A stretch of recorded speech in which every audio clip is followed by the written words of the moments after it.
Hello दोस्तों, good evening, नमस्कार। दोस्तों, इस वीडियो के माध्यम से हम स्टार्ट करने जा रहे हैं हिंदी भाषा एवं साहित्य, जो जेपीएससी सिविल सर्विसेज मेंस की परीक्षा का एक पेपर है, पेपर 2। इसमें मैं आपको हैंड रिटन शॉर्ट नोट के थ्रू क्लास कराऊंगा, यानी संक्षिप्त नोट रहेगी। इसमें ना हम ज़्यादा पढ़ेंगे और ना हम कम पढ़ेंगे।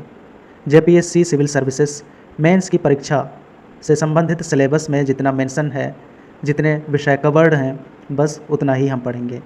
उससे ज़्यादा भी नहीं पढ़ेंगे, उससे कम भी नहीं पढ़ेंगे। जितना आपके एग्ज़ाम के लिए इम्पोर्टेंट है उतना ही पढ़ेंगे। ठीक है दोस्तों, तो आपके ऊपर अननेसेसरीली कोई भी बर्डन नहीं रहेगा, कोई भी बोझ नहीं रहेगा और आप इजीली इस पेपर को कवर कर लेंगे बहुत जल्दी। तो आइए स्टार्ट करते हैं हिंदी भाषा एवं साहित्य। इससे पहले हम थोड़ा सा सिलेबस हम देख लेते हैं। ये है सिलेबस, हिंदी भाषा एवं साहित्य, झारखंड लोक सेवा आयोग मुख्य परीक्षा पत्र 2। तो इसी की मैं बात कर रहा था दोस्तों कि ये पेपर 2 है, पेपर 2। ये 3 घंटे का पेपर होता है और टोटल मार्क्स हैं 150। ये 2 खंडों में बटा है, खंड 1 और खंड 2। 2 खंडों में बटा है ये। खंड 1 में हिंदी भाषा का इतिहास, काव्यशास्त्र, प्रयोजनमूलक हिंदी, व्याकरण। तो ये 4 पार्ट हैं, यानी 4 भाग हैं इसके। खंड 1 के 4 भाग हैं, का, खा, गा, घा, यानी हिंदी भाषा का इतिहास, काव्यशास्त्र, प्रयोजनमूलक हिंदी, व्याकरण। सबसे पहले हम हिंदी भाषा का इतिहास पढ़ेंगे। इसमें हम स्टार्ट करेंगे हिंदी का उद्भव और विकास। ये सबसे पहला टॉपिक रहेगा जिसको मैं क्लास 1 में आपको कवर करा दूंगा। फिर अपभ्रंश पढ़ेंगे, अवहट पढ़ेंगे, पुरानी हिंदी भाषा परिवार। तो ये सारी चीज़ें जितना भी सिलेबस में आपके मेंशन है, सारी चीज़ों को हम कवर करेंगे। ठीक है, तो मैं उम्मीद करूँगा कि ये इस चैनल के माध्यम से आप बहुत ही अच्छी तैयारी कर सकते हैं। इस पेपर के लिए, यानी पेपर 2 के लिए बहुत अच्छी तैयारी कर सकते हैं और इससे बाहर कोई भी क्वेश्चन नहीं पूछा जाएगा दोस्तों, क्योंकि सिलेबस के अंदर से ही क्वेश्चन पूछा जाएगा, इसलिए बाहर से पूछने का सवाल ही नहीं है। ठीक है, तो चलिए विलंब ना करते हुए हैंड रिटन नोट के माध्यम से हम क्लास स्टार्ट करते हैं। और सबसे पहला क्लास रहेगा हमारा हिंदी का उद्भव और विकास। यहाँ पे दोस्तों ये हैंड रिटन नोट है, मैंने खुद बनाया है और ये स्पेशली जेपीएससी के लिए है, क्योंकि जेपीएससी के सिलेबस के आधार पर ये नोट बनाया गया है। ठीक है दोस्तों, आइए हम स्टार्ट करते हैं हिंदी भाषा का उद्गम एवं विकास।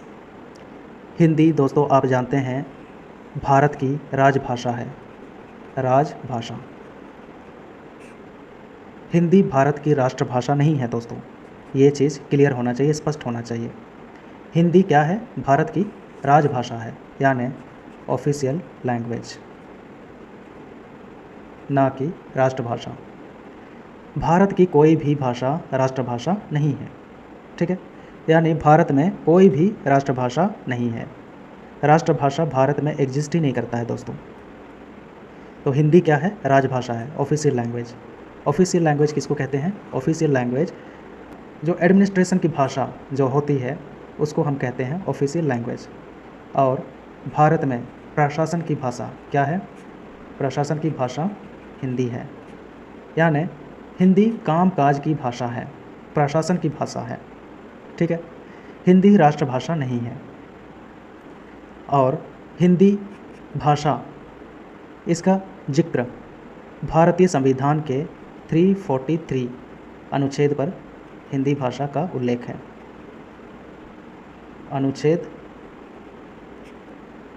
343 यानी आर्टिकल 343 पर हिंदी का उल्लेख है। 343 में साफ साफ लिखा गया है कि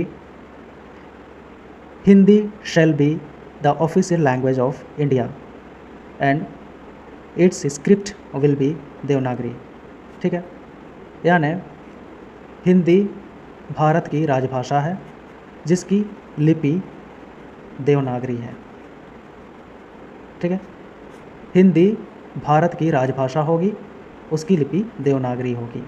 ये साफ साफ आर्टिकल 343 में लिखा गया है। तो यहाँ से क्लियर हो गया होगा आई होप कि हिंदी भारत की राजभाषा है, ना कि राष्ट्रभाषा। भारत में कोई भी राष्ट्रभाषा नहीं है। तो आइए हम आते हैं अब हिंदी भाषा का उद्भव एवं विकास पर। इससे पहले मैं आपको बता दूं और एक फैक्ट बता दूं कि आज के डेट में वर्तमान में भारत में 43% से ज़्यादा पॉपुलेशन हिंदी भाषा बोलती है। ठीक है, यानी 43% से ज़्यादा लोग भारत में हिंदी भाषा को अपनी मातृभाषा मानते हैं, हिंदी भाषा में बात करते हैं। ठीक है दोस्तों, तो ये फैक्ट आपको मेंस के पेपर में लिखने में हेल्प करेगा। आइए आगे चलते हैं। अब हम देखते हैं हिंदी नाम कैसे पड़ा। तो हिंदी के बारे में कुछ फैक्ट्स हमने यहाँ पे देख लिए। अब हम देखते हैं कि हिंदी नाम कैसे पड़ा, मतलब हिंदी शब्द की उत्पत्ति कैसे हुई। देखो दोस्तों, हिंदी शब्द की उत्पत्ति संस्कृत शब्द के सिंधु से मानी जाती है। सिंधु सिंध नदी को कहते थे। ठीक है, सिंध नदी को कहते हैं, मतलब पहले सिंध नदी को सिंधु कहते थे। आज का जो इंडस है इसी को सिंधु भी कहा जाता है, और पहले उसी को सिंध नदी कहते थे। इंडस आप जानते हैं भारत से होके बहती है। ठीक है, आपका तिब्बत के पठार से निकलती है इंडस, फिर भारत के जम्मू कश्मीर वाले क्षेत्र से बहती है, लद्दाख जम्मू कश्मीर वाले क्षेत्र से, और फिर वो पाकिस्तान में ड्रेन करती है। पाकिस्तान से फिर दक्षिण की ओर जाती है और मैथान कोट आसपास मैथान कोट में मिल जाती हैं सारी जो उनकी ट्रिब्यूटरीज़ हैं, सहायक नदियां हैं, मैथान कोट में मिलती हैं और फिर अरब सागर में गिर जाती हैं। तो ये इंडस है। तो इंडस को पहले सिंधु कहते थे या सिंध कहते थे। सिंध नदी के आसपास की भूमि को सिंधु कहा गया। ठीक है, जहाँ पे सिंध नदी बहती है उस आसपास के क्षेत्र को सिंध कहा गया। क्योंकि ईरानी लोग सा का उच्चारण हा करते थे, इसलिए उन्होंने सिंधु शब्द को हिंदू शब्द कहा। ठीक है, तो उन्होंने सिंधु शब्द का उच्चारण क्या किया, हिंदू कर दिया। कालांतर में हिंदू हिंद हो गया, यानी इससे जो मात्रा है हर सु का वो हट गया और शब्द क्या हो गया, हिंद हो गया, और इसका अर्थ हो गया सिंध प्रदेश, या ईरानी लोग कहने लगे इसको हिंद प्रदेश, हिंद प्रदेश। बाद में ईरानी धीरे धीरे भारत के अधिक भागों से परिचित होते गए और इस शब्द के अर्थ में विस्तार होता गया तथा हिंद शब्द पूरे भारत का वाचक हो गया। पहले ईरानी लोग सिर्फ सिंधु नदी के आसपास के क्षेत्र से परिचित थे, अब धीरे धीरे ये पूरे भारत से परिचित होने लग गए और हिंद शब्द जो था, जो सिर्फ सिंधु क्षेत्र के लिए इस्तेमाल किया जाता था, अब पूरे भारत का वाचक हो गया हिंद शब्द। हिंद में ईरानी का एक प्रत्यय जुड़ गया। ठीक है, हिंद में ईरानी का एक प्रत्यय जुड़ गया और बन गया हिंदीक। हिंदीक का अर्थ हो गया हिंदी का। यूनानी शब्द यानी यूनानी भाषा का शब्द इंडिका या अंग्रेजी भाषा का शब्द इंडिया, इस हिंदीक के ही विकसित रूप हैं। ठीक है दोस्तों, हिंदी भी हिंदीक का ही परिवर्तित रूप है। प्राचीनतम प्रयोग भाषा के रूप में शरफुद्दीन याजदी की पुस्तक जफरनामा जो 1424 ईस्वी में लिखी गई थी, इसमें मिलता है हिंदी का प्राचीनतम प्रयोग। भाषा के रूप में हिंदी का प्राचीनतम प्रयोग इसमें मिलता है जफरनामा में। पहले तो हिंदी का प्रयोग क्षेत्र विशेष के लिए किया जाता था, यानी सिंधु नदी के आसपास के क्षेत्र को हिंदू कहा जाता था। ठीक है, बाद में कालांतर में जब ईरानी लोग पूरे भारत से परिचित होने लगे तो हिंदू पूरे भारत का परिचायक बन गया। ठीक है, पूरे भारत का वाचक बन गया हिंदू। हिंदू से ऊ प्रत्यय हट गया और फिर हिंद हो गया। फिर हिंद में इक प्रत्यय जुड़ गया, हिंद प्लस इक, तो इससे हो गया हिंदीक। ठीक, हिंदीक। और फिर इसी तरह इंडिका, इंडिया, इसी के परिवर्तित रूप हैं। ठीक है दोस्तों, तो पहले हिंदी का प्रयोग क्षेत्र विशेष के लिए किया जाता था। इसमें जब हिंदी में का हट गया तो हिंदी हो गया, ठीक। और हिंदी का प्रयोग क्षेत्र विशेष के लिए किया जाता था। बाद में भाषा के रूप में प्राचीनतम प्रयोग, हिंदी का प्राचीनतम प्रयोग शरफुद्दीन याज़दी की पुस्तक जफरनामा जो 1424 ईस्वी में लिखी गई थी, इसमें मिलता है। अब हिंदी का उद्भव एवं विकास हम देखते हैं। ये तो हम देख रहे थे हिंदी का परिचय, हिंदी शब्द की उत्पत्ति कैसे हुई, ये हम देख रहे थे, ठीक है। तो हिंदी शब्द की उत्पत्ति कैसे हुई ये हमने देखा यहाँ पे विस्तृत रूप में।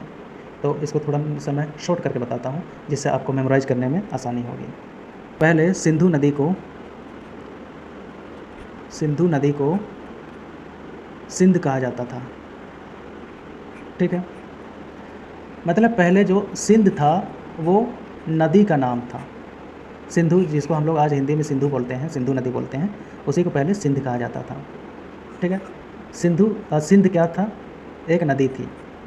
सिंध क्या था? नदी थी। और इस नदी के आसपास के क्षेत्र को सिंध प्रदेश कहा जाता था या सिंध क्षेत्र कहा जाता था। लेकिन जब ईरानी लोग आए, ठीक है, ईरानियों का आगमन हुआ इस क्षेत्र में, तो ईरानियों ने सा का उच्चारण हा किया और अभी भी करते हैं, तो इसीलिए सिंध से बन गया हिंद, ठीक है। फिर हिंद में जब इक प्रत्यय जुड़ गया तो बन गया हिंदीक। फिर कालांतर में का शब्द हट गया, ठीक है, और बन गया हिंदी। तो हिंदी क्या था? क्षेत्र विशेष को हिंदी कहा गया, मतलब सिंधु नदी के क्षेत्र के आसपास के क्षेत्र को हिंदी कहा गया। लेकिन धीरे धीरे जब ईरानी लोग पूरे भारतवर्ष से परिचित हुए तो पूरे भारतवर्ष को ही हिंदी कहने लगे और भारतवर्ष में रहने वाले लोगों को हिंदू कहने लगे, ठीक है। तो हिंदू पहले धर्म नहीं था, हिंदू भारत के लोगों को हिंदू बोला जाता था और बाद में हिंदू एक धर्म का रूप ले लिया। हिंदू ने बाद में धर्म का रूप ले लिया और आज हिंदू एक सर्व प्रमुख धर्म है इंडिया में। हिंदुस्तान में सबसे बड़ा धर्म है हिंदू, ठीक है। इतनी बात समझ गए? तो सिंधु से ही विकसित हुआ हिंदी। और हिंदी को, मतलब हिंदी, मैं बार बार आपको बता रहा हूँ कि हिंदी पहले क्षेत्र विशेष के लिए हिंदी शब्द का प्रयोग हुआ, लेकिन शरफुद्दीन याज़दी ने 1424 ईस्वी में पुस्तक लिखी जफरनामा। जफरनामा में सबसे पहले इस्तेमाल किया भाषा के रूप में हिंदी शब्द का। इस चीज़ को आपको याद रखना है। तो ये हमने समराइज किया इसको। अब हिंदी का उद्भव और विकास के बारे में थोड़ा सा समझते हैं। हिंदी का उद्भव भारतीय आर्य भाषाओं की शाखाओं से हुआ है। आर्य भाषाओं की शाखाओं से हुआ है हिंदी का उद्भव। आर्यों का आगमन क्या आप बता सकते हैं? आर्यों का आगमन हुआ था 1500 ईसा पूर्व में, ठीक है। तो आर्यों के आगमन का समय माना गया है 1500 ईसा पूर्व। भारतीय आर्य भाषाएं ये 3 थी: प्राचीन भारतीय आर्य भाषाएं, मध्यकालीन भारतीय आर्य भाषाएं और आधुनिक भारतीय आर्य भाषाएं। मतलब भारतीय आर्य भाषाओं को हम 3 भागों में बांटते हैं: प्राचीन भारतीय आर्य भाषाएं, मध्यकालीन भारतीय आर्य भाषाएं और आधुनिक आर्य भाषाएं, ठीक। प्राचीन भारतीय आर्य भाषाओं का समय माना गया है 1500 से 500 ईसा पूर्व।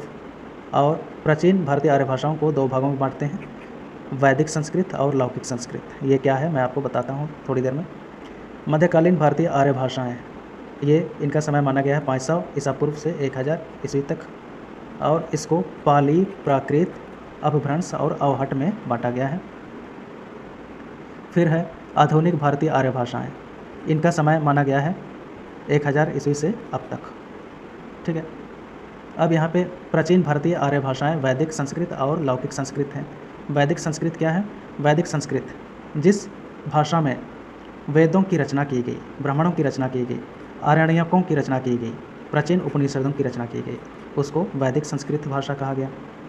और लौकिक संस्कृत जिसमें वाल्मीकि ने रामायण की रचना की, ठीक है। व्यास ने अपनी रचनाओं में जिस भाषा का प्रयोग किया, अश्वघोष, भाष, कालिदास, माघ आदि ने अपनी रचनाओं में लौकिक संस्कृत भाषा का प्रयोग किया। मध्यकालीन भारतीय आर्य भाषाएं ये क्या हैं? मध्यकालीन भारतीय भाषाओं का समय माना गया है 500 ईसा पूर्व से 1000 ईसा पूर्व। इसकी पृष्ठभूमि थोड़ा सा देख लेते हैं। इससे पहले जो वैदिक काल था, वैदिक काल कब से कब को वैदिक काल माना जाता है दोस्तों? 1500 ईसा पूर्व से 500 ईसा पूर्व तक के समय को वैदिक काल माना जाता है। फिर शुरू होता है 500 ईसा पूर्व के बाद स्टार्ट होता है, मतलब 500 ईसा पूर्व में ही स्टार्ट हो जाता है मध्यकालीन भारतीय आर्य भाषाएँ। इस कालखंड को थोड़ा सा समझ लेते हैं। इस कालखंड में बुद्ध और महावीर का जन्म होता है। बुद्ध का जन्म आप जानते हैं 563 ईसा पूर्व में हुआ था और महावीर का जन्म हुआ था 540 BC में, यानी ईसा पूर्व में। ठीक है, मतलब छठवीं शताब्दी आप समझते हैं। छठवीं शताब्दी कब से स्टार्ट होती है? 501 से ही स्टार्ट हो जाती है और ये चलती है 599 तक या 600 तक। ठीक है, 599 तक चलती है। ठीक है दोस्तों, तो इस काल में जन्म होता है बुद्ध और महावीर का। बुद्ध ने बौद्ध धर्म की स्थापना की, महावीर ने जैन धर्म की स्थापना की। क्योंकि वैदिक काल ब्राह्मणवाद से भरा हुआ था, ब्राह्मणवाद की जटिलता से भरा हुआ था, ब्राह्मणवाद का वर्चस्व था वैदिक काल में। ठीक है, इसमें रूढ़िवादी परंपराओं से भरा हुआ था ब्राह्मणवाद या वैदिक काल। इसमें एनिमल सेक्रीफाइसेस होते थे, जानवरों की बलि दी जाती थी, तो बहुत सारी कुरीतियों से भरा पड़ा था वैदिक काल। और वैदिक काल की भाषा, साहित्यिक भाषा संस्कृत थी। संस्कृत हर आदमी नहीं बोल सकता था। जो निम्न जाति के लोग हैं, निचली जाति के लोग हैं, उनको संस्कृत भाषा बोलने पर उन पर प्रतिबंध लगाया गया था। और संस्कृत भाषा सिर्फ उच्च वर्ग के लोग ही बोल सकते थे, यानी हायर क्लास के लोग ही बोल सकते थे संस्कृत भाषा। वेदों को पढ़ने की इजाज़त नहीं थी छोटे जाति के लोगों को। ठीक है, शूद्रों को वेदों को पढ़ने की इजाज़त नहीं थी। आप जानते हैं कि वैदिक काल में जातिवाद यानी वर्ण व्यवस्था थी। आप वर्ण व्यवस्था तो सुने ही होंगे। वर्ण व्यवस्था यानी पूरे मानव धर्म को 4 जातियों में बांटा गया था। क्या क्या? ब्राह्मण, क्षत्रिय, वैश्य और शूद्र इस वर्ण व्यवस्था में सबसे निचले पायदान पर थी और सबसे उच्च जाति जो थी वो ब्राह्मण थी। ठीक है, तो ये तो आपने इतिहास में पढ़ा ही होगा। तो वैदिक काल में ब्राह्मणवाद का वर्चस्व था और निचली जाति यानी शूद्र, वैश्य, इनकी कोई पूछ नहीं होती थी। शूद्र की स्थिति और भी ज़्यादा गंभीर थी। शूद्र को समाज में सबसे निचली जाति माना जाता था, अछूत माना जाता था। शूद्र को धर्म ग्रंथ पढ़ने की इजाज़त नहीं थी, रचना लिखने की इजाज़त नहीं थी, एजुकेशन लेने का हक नहीं था शूद्र को। ठीक है, इवन रास्ते पर चलने की इजाज़त नहीं थी शूद्र को। अगर हायर कास्ट का कोई व्यक्ति रास्ते पर चल रहा है तो शूद्र को उस रास्ते पर चलने की इजाज़त नहीं थी, क्योंकि ऐसा माना जाता था कि शूद्र पूरे उस रास्ते को ही पॉल्यूट कर देगा, अशुद्ध कर देगा। तो इस तरह की भावनाएं थीं। कुल मिला के हम ये कह सकते हैं कि साहित्य लेखन या साहित्य पाठन सिर्फ उच्च वर्ग के लोग कर सकते थे। साहित्य की भाषा संस्कृत थी, जो निचली जाति को बोलना अलाउड नहीं था। तो ऐसी परिस्थितियों के बीच बुद्ध और महावीर का जन्म होता है और ब्राह्मणवाद पर बहुत ही कड़ी चोट करते हैं, बहुत ही कठोर चोट करते हैं। ब्राह्मणवाद पर काफ़ी गंभीर चोट करते हैं बौद्ध धर्म और महावीर द्वारा स्थापित जैन धर्म। ठीक है, इन्होंने जो भाषा अपनाई, पाली और प्राकृत अपनाई। त्रिपिटक आपने सुना होगा बौद्ध धर्म का, बौद्ध धर्म ग्रंथ में। ठीक है, बौद्ध धर्म ग्रंथ की रचना पाली में हुई, त्रिपिटक की रचना पाली में हुई और बहुत सारे जैन धर्म की जो रचनाएं हैं जैन धर्म से संबंधित, उनकी रचनाएं पाली में भी हुई और प्राकृत में भी हुई। ठीक है, पाली और प्राकृत भाषाएं जनमानस की भाषाएं थीं, जन साधारण की भाषाएं थीं। क्योंकि उच्च वर्ग की भाषा पहले संस्कृत होती थी, तो बौद्ध और जैन धर्म ने पाली और प्राकृत में रचनाएं लिखना प्रारंभ की। क्योंकि पाली और प्राकृत ये सभी समझते थे, ये जनसाधारण की भाषा थी। जैसे आज के डेट में अंग्रेज़ी, उच्च वर्ग के लोग अंग्रेज़ी बोलते हैं। ठीक है, और निम्न जाति के लोग जो अनपढ़ लोग हैं जो ग्रामीण क्षेत्रों से बिलोंग करते हैं वैसे लोग अंग्रेज़ी नहीं बोल पाते हैं। ठीक है, ठीक उसी तरह पहले संस्कृत उच्च वर्ग की भाषा थी और जनसाधारण की भाषा बौद्ध और जैन धर्म ने बना दिया पाली और प्राकृत। जैन और बौद्ध धर्म दोनों अहिंसावादी धर्म थे। उन लोगों ने बुद्ध और महावीर ने पाली और प्राकृत को साहित्यिक भाषा के रूप में अपनाया ताकि जनसाधारण को भी साहित्य पढ़ने का मौका मिले, ज्ञान अर्जन करने का मौका मिले। ठीक है दोस्तों, तो जनसाधारण की भाषा बनी पाली और प्राकृत। तो मध्यकालीन भारतीय आर्य भाषाओं के विकास का चरण इस प्रकार है। सबसे पहले पाली की उत्पत्ति होती है। 500 ईसा पूर्व से 1 ईस्वी तक पाली का समय माना जाता है। फिर प्राकृत उत्पन्न होती है पाली से, जिसका समय माना जाता है 1 ईस्वी से 500 ईस्वी तक। फिर उससे जन्म होता है अपभ्रंश का 500 ईस्वी से 1000 ईस्वी तक। फिर जन्म होता है अवहट का 900 ईस्वी से 1100 ईस्वी तक, इसका समय माना गया है। ठीक है दोस्तों,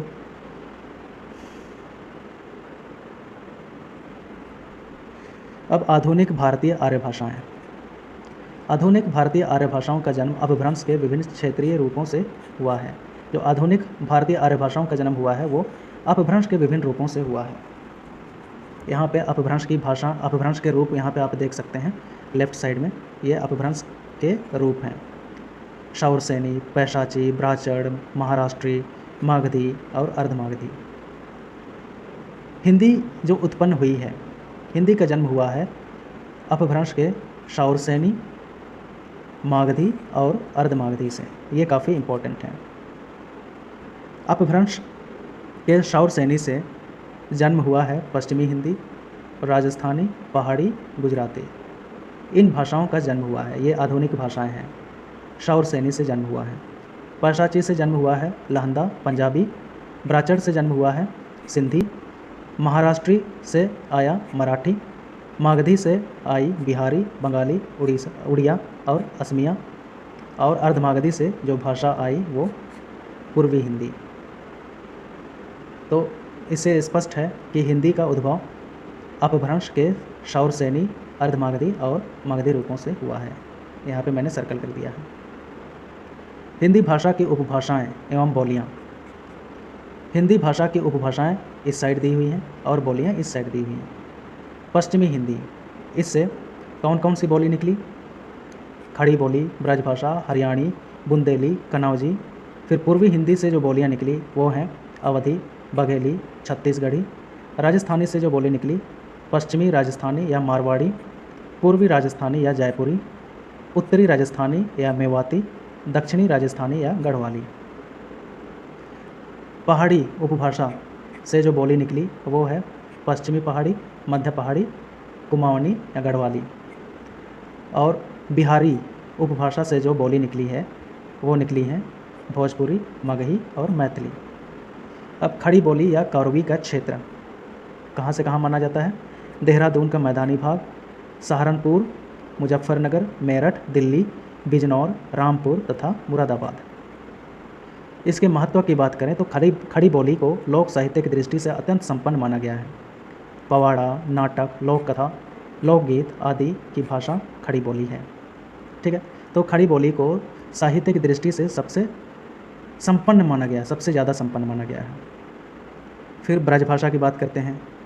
ब्रज भाषा का अर्थ है पशुओं या गौओं का समूह या चारागाह। तो पशुओं या गौओं के समूह को ब्रज कहा जाता है या चारागाह को ब्रज कहा जाता है।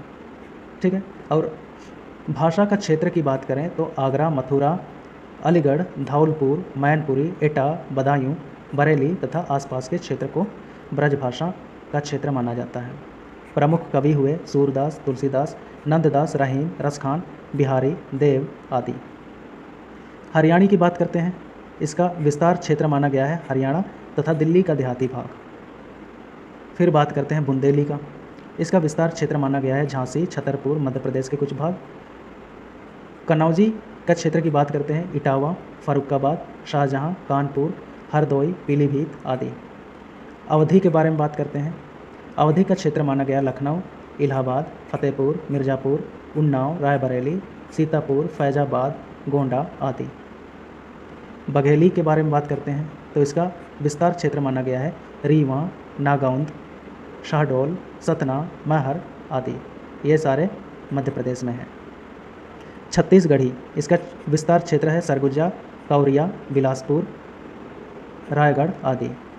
राजस्थानी, इसका डिस्ट्रीब्यूशन माना गया है जोधपुर, अजमेर, किशनगढ़, मेवाड़, सिरोही, जैसलमेर, बीकानेर आदि। उत्तरी राजस्थानी, इसका विस्तार क्षेत्र माना गया है अलवर, गुड़गांव, भरतपुर तथा आसपास का क्षेत्र।